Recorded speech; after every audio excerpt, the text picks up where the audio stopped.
Welcome back, everybody. Thanks for tuning in. Thanks for watching again. It's good to be back, finally back again racing this weekend. Even though I did say the same thing last week, but unfortunate events happened.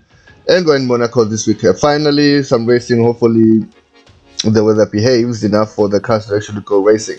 So, here we go. Here's the news.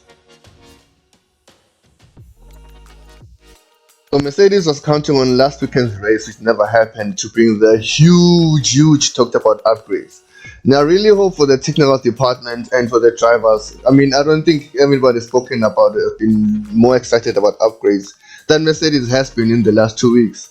Every single comment, every single press conference, every single radio message, upgrades, can't wait for the upgrades. So, I really hope for Mercedes' sake that upgrades pretty much don't leave them exactly where they still are, which is about the third quickest car, maybe sometimes fourth, depending on the mood of Ferrari, of course, because the first two are pretty much Red Bull and Aston Martin. So, for all the noise and hype about upgrades, we've yet to see whether they deliver. They better deliver. Otherwise, they'll just believe the technical department will end up with an egg on their faces.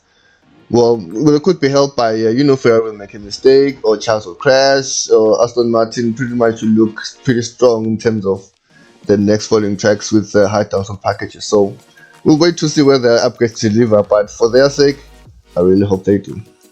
Anyway, the biggest news for me personally is Aston Martin joining forces with Honda from the 2026 season going forwards.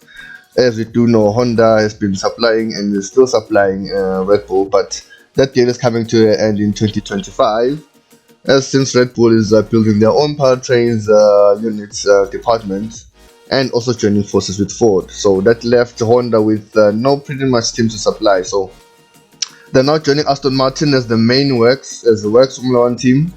And good to see Honda staying, at least another manufacturer not leaving in terms of the number of manufacturers in Formula 1. And also, it's interesting that they also took out, released a statement, Honda that is, that they'll still be willing to work with Fernando Alonso despite if you know your history, the whole GP2 car saga. So, good to see they're still optimistic about working together, and good to see that Honda still staying in F1 and will be fully fledged and development partner of the team. So, yeah, good news for Aston Martin. So McLaren will be bringing a special livery for this weekend's race in Monaco, which is something they usually do, and many other teams do, but this time it's only McLaren so far. Well, if they could make the car go quicker, well, this is the chance, hopefully for their sake. But yeah, nice looking colors. I like the livery though. I think it's better than the usual colors, but yeah, that's it. So looking at my team for the weekend, here it stands with Max as my DRS driver, Alonso, Hülkenberg, Gasly, and Carlos Sainz, with Red Bull Racing and Aston Martin as my two teams.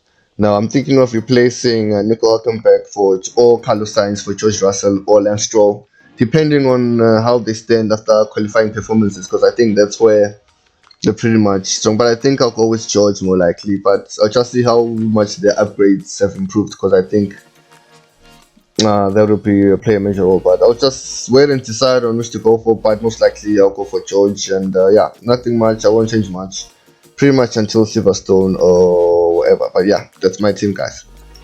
So that's it for this weekend's review. Remember to keep in touch. You can like, subscribe, or comment. Feel free to say whatever you feel like. And remember, guys, to start your engines.